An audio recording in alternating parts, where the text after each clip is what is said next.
Education. So first and foremost, we've got some housekeeping. It's quite busy outside, so if we can all pay attention. If a continuous fire alarm does sound, then please can we evacuate the room to the public gallery by the stairwells. Please do not attempt to use the lifts, and please assemble by the statue of the Queen Victoria by the Guildhall. To comply with the Guildhall's Trust Fire Marshal regulations, anyone who is signed in at a reception downstairs, please can they sign out on their way, providing there's not flames obviously at the desk. Can they also sign out at the end of today's meeting. Can I please draw everybody's attention that this meeting will be webcast to the public and attend remotely if they wish to. Please be advised that the public seating area is not in view of the camera. Use the webcast. I've lost myself a little bit, we'll try and get back there. Anyone speaking on the camera who is to the right sitting of me will not be seen. I think I've got that right. Members of the press and public are also permitted to record meetings on the understanding that it neither disturbs the meeting nor records those stating explicitly that they do not wish to be recorded. Please can everyone use their microphones and remember to switch them off afterwards. Right, introductions. So if we start around the middle table first. I'll lean forward. Me, Simon. Good afternoon, I'm Councillor Hannah Brent. Afternoon, Hannah. Councillor Russell Simpson. Councillor Tom Coles. Hello, Tom. And then we'll go to the outside, please. Angela Mann, Finance Manager for Children's, Families and Education. Hello there, I'm Sam Bushby, I'm the Deputy Director of Children and Families. Sarah Daly, Director of Children, Families and Education. Mike Stoneman, Deputy Director, Education. And then on the back row, please. Hi, I'm Lamara Fudge. I'm a Fratton resident doing a deputation. Jacob Shaw, Fratton campaigner. Afternoon. Hannah, do you do yours? Anna Martin, Democratic Services. Well, welcome, everyone. Right, so first then we've got a deputation from Lamara Fudge, is it? Wonderful. You've got 6 minutes. Hello. I'd like to speak in support of the removal of time restrictions for early years funding. This change is vital for the learning and development of our young children. As both a school governor and a parent of children with special educational needs and disabilities, I've seen firsthand how important it is to begin interventions and support as early as possible. The earlier we can act, the better the outcomes for each child, both educationally and emotionally. But I'm also very aware of the pressures schools and early year settings are facing. While the cost of everything around us continues to rise, many settings are trying to deliver high quality support on extremely tight budgets. Starting funding earlier is not just welcome, it's essential. It allows children to get the help they need when it can make the most difference, rather than waiting until they've already begun to fall behind. I want to take a moment to acknowledge the dedication of early years staff. I know how hard you work, the challenges you face daily, and the increasing pressure brought on by raising SEND needs and limited resources. I want to say this clearly. I see you, I value you, I appreciate everything you do for our children, often under incredibly difficult circumstances. So I'd like to urge the Council to continue supporting early years settings through fair, timely and adequate funding, because the foundation we build now shapes the future of every child in our city. Thank you. Thank you very much.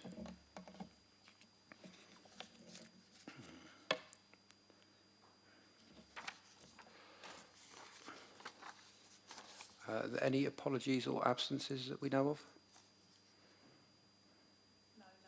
No. And are there any declarations of members' interest at all?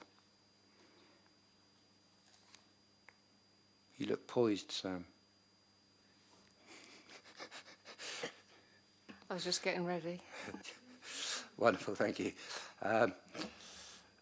Can I ask members if they agree to Appendix C of the Special Guardian Report Procedures and Financial Policy Reports?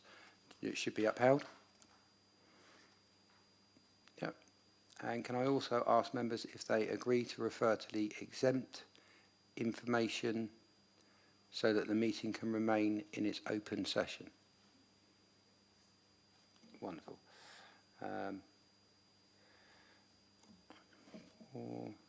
So it's now on to Mark, which I believe is Sam. Is that correct? It is. It's me presenting today. Wonderful. Thank you very much.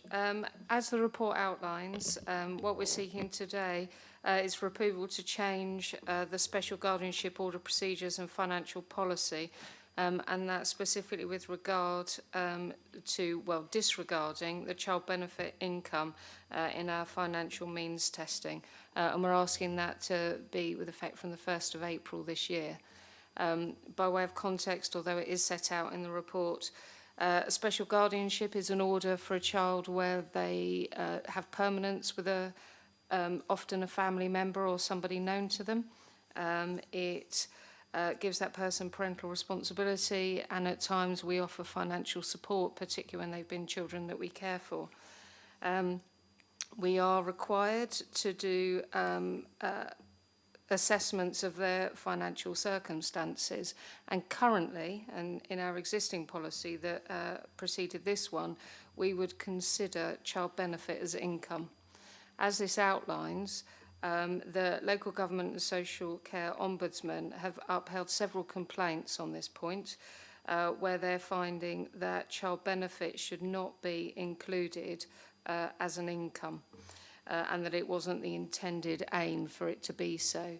So as this states, although it's not a legal requirement, it's not a legal precedent, what we know is that this is good practice, and actually in terms of our want to have fair systems and fall in line with good practice, our proposal is that we amend our policy as outlined, and that going forward, well, as we say, from the 1st of April, that we would no longer consider it an income, and that is particularly with regard to people in receipt of universal credit, which is what is set out in the policy.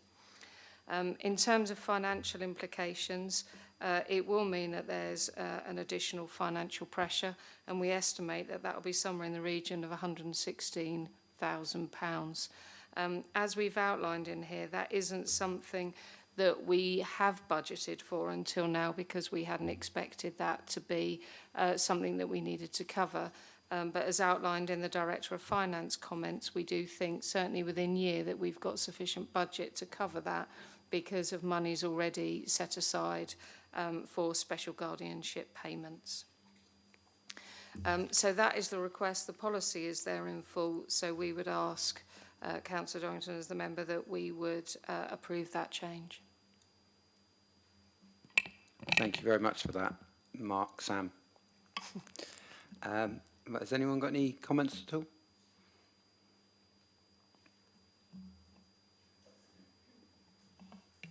Not really. Well, maybe it's just a comment. Looking at I know there's a small list of councils that are sort of following the same policy. Are our neighbours doing the same? Do we know, just out of interest? I can't comment on all of them, but certainly in speaking to colleagues across the region, people are very much aware of this change, and actually knowing that it can present, I think it's being seen as presenting a risk in terms of potentially having judicial review if you don't change your policy knowing the Ombudsman findings. So I think it's very much something that other authorities are doing. Yeah, I think there's a growing awareness of the issue. Yeah. Thank you. Fully supported on my part. Wonderful. Any other comments or questions? Thank you, Chair. I was going to say about the Ombudsman, would any complaint being upheld have any financial implication for the council? So would that result in the additional money that we have to put forward? Would it kind of balance out a bit? The Ombudsman can say that you need to make payments. They don't tend to be significant amounts, large sums, but yes, certainly for other things where there are complaints made, they will then suggest financial remedy. Judicial review would hold more of a penalty than the Ombudsman. Thank you very much. It makes sense to me to be following best practice, so I'm happy to support that. Thank you very much. Any more before I sum up? I think it's testament to Portsmouth City Council yet again that we do continue to review all of our policies and make sure that we are always acting in a fair way and what is in the best practice for our residents and to help everybody meet the needs accordingly. So with that, I will put a recommendation to approve the changes of the Special Guardianship Order procedures and financial policies, specifically to disregard child benefit income in financial means testing with effect of the 1st of April 2025. I'm grateful, thank you. Wonderful. Now we're on to number 5 on the agenda, which I believe I asked you to do your dissertation a little bit early, actually, Lamara, so my apologies for that, but we've already heard it, so fantastic. And who have we got presenting on this one? Is this you, Mike? Lovely. Far away, son. Okay, thank you. I will just go through the detail of this paper because I appreciate this didn't go through the briefing, so I came a little bit late in the day, and thank you for the deputation. That's really helpful to have that. So just very briefly, in terms of what the report is setting out. So this sets out a new model of funding and changes to, first the SEND Inclusion Fund, SENDIF Emerging, which is from the early years block, SENDIF Plus, which is from the high needs block, and a new hourly rate for a complex SEND in order to establish an early years inclusion centre, which is also paid from the high needs block. The new model and the principles behind this was endorsed by Schools Forum members only last week on the 16th of July 2025, and also coming here for Cabinet member approval. Bit of background in section 3, in terms of how the early years sector is currently supported in terms of SEND funding. We have something called the SENDIF Emerging Fund, which is, as I say, funded through the early years block. This currently provides 2 terms of funding for children with emerging SEND needs.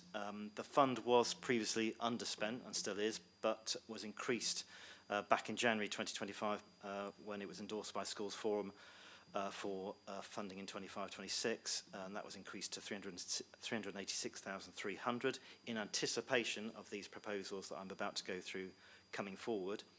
We then have SENDIF Plus, which is funded through the high needs block. That provides an hourly rate to providers of £10.17. We have a budget of 1.8 million in 25-26 based on the expenditure last year and forecast demand. All requests for SENDIF Plus go through the early years panel, which meets on a monthly basis. And then finally we have, we don't have any dedicated funding to support specialist nursery places for children with complex SEND in the city, which is very much out of kilter with most other local authorities. They will have specialist places. The background behind that is set out in paragraphs 3.3 to 3.8. I'm not going to go through the detail of that, but suffice to say, at the moment we have no specialist provision, and we clearly desperately now need some. In terms of the proposal, which is set out in section 4, there are 3 parts to this. So there's a SENDIF Emerging, and changing the criteria for that. At the moment, the funding is provided just on 2 terms of support.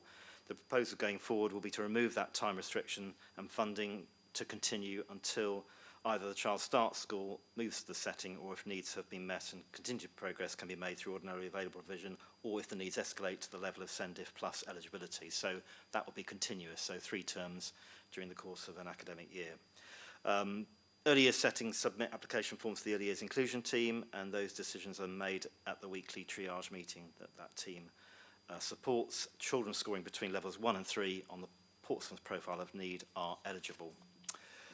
If we go to SENDIF Plus in terms of the current arrangements, the proposal, we've updated the eligibility there, and this will be based on Portsmouth profile of need level 4.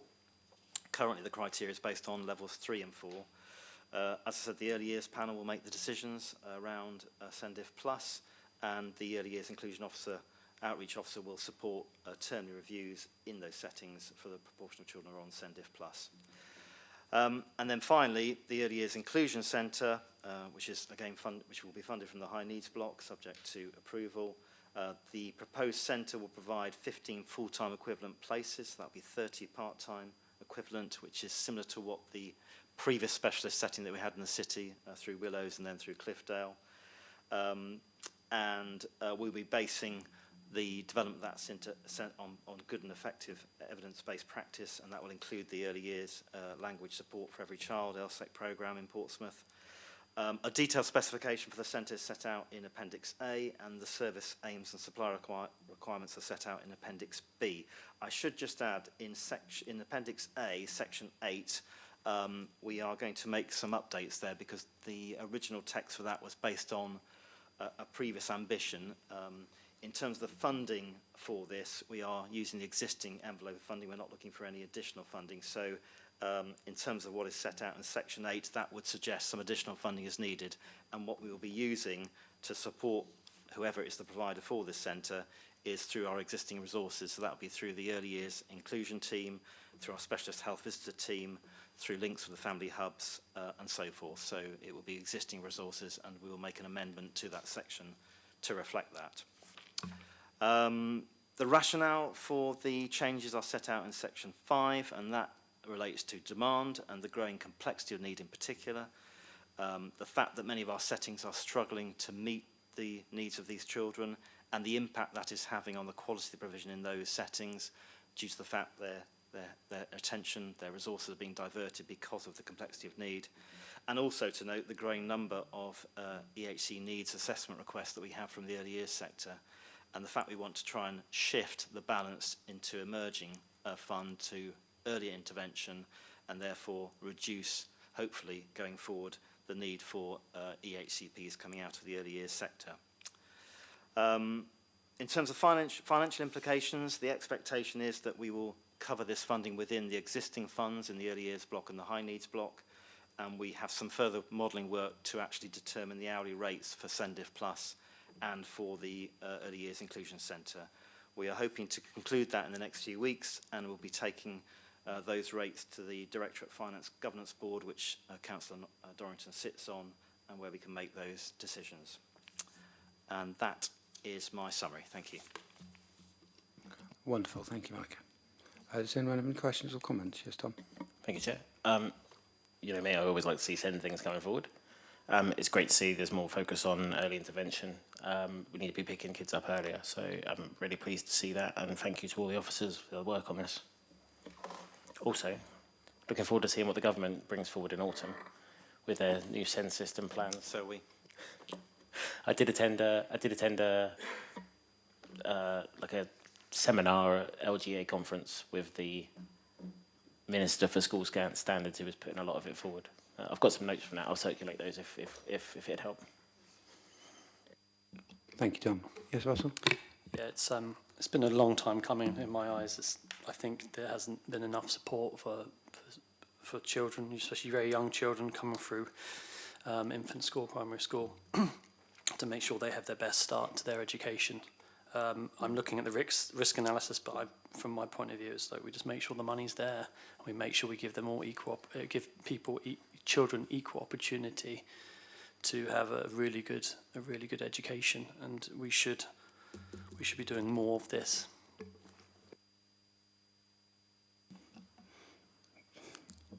Thank you. Certainly I'll just echo what my fellow councillors have said, exactly the same. Just just out of interest about establishing a second hub as the highest risk analysis. How long would you know if a second hub was needed? What would the kind of time frame be on that? Well, subject to when we set up the Early Years Inclusion Centre, originally we were hoping to have it set up from September, but given where we currently are and the fact we will be inviting expressions of interest, I imagine it will be well into the autumn term, if not indeed 1st of January, by the time we set up the Early Years Inclusion Centre. We will obviously review that and see how that works, the effect it has, and also in relation to the budget that is available, so checking on affordability. So I imagine that it will be at least a year before we can determine whether we need either an expansion of that existing centre that we've set up, or whether we actually need a second hub in the city. So yeah, it would be at least a year before we can say that. Yeah. That's all right. Thank you very much.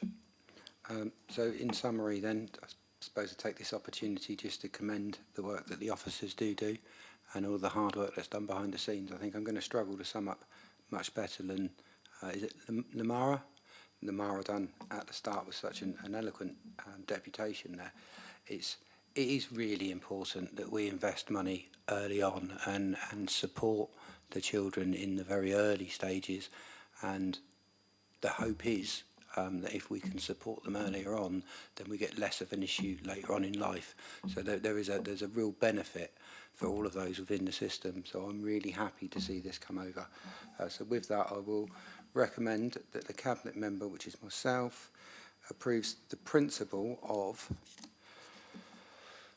a new model of funding for early years SEND provisions based on the following three components. 1. Changes to SENDIF, yeah. SENDIF. However you want to play. Yeah, it's a new word. We've these just made it. It's cool. acronyms, yeah. Emerging fund as set out in paragraph 4.2 to be implemented from the 1st of September 25. An increase to the hourly rate for SENDIF Plus based on the changes set out in paragraph 4.3 to be implemented from the 1st of September 2025. And 3, a new hourly rate for the Specialist Early Years Inclusion Centre to support children with the most complex SEND, the details of which are set out in paragraphs 4.4 to 4.5 of the Appendix A and B, to be implemented as soon as practically possible, subject to an assessment of expressions of interest from providers. Well done, Chair. Wonderful, thank you very much. So with that, I believe we are all done. There isn't anything else, is there? No? No. We do have a bit of time left over, so you can either go on about your day, or we could play charades or something. 45 minutes. No? No takers? Wonderful. I'll leave it there then. Thank you very much.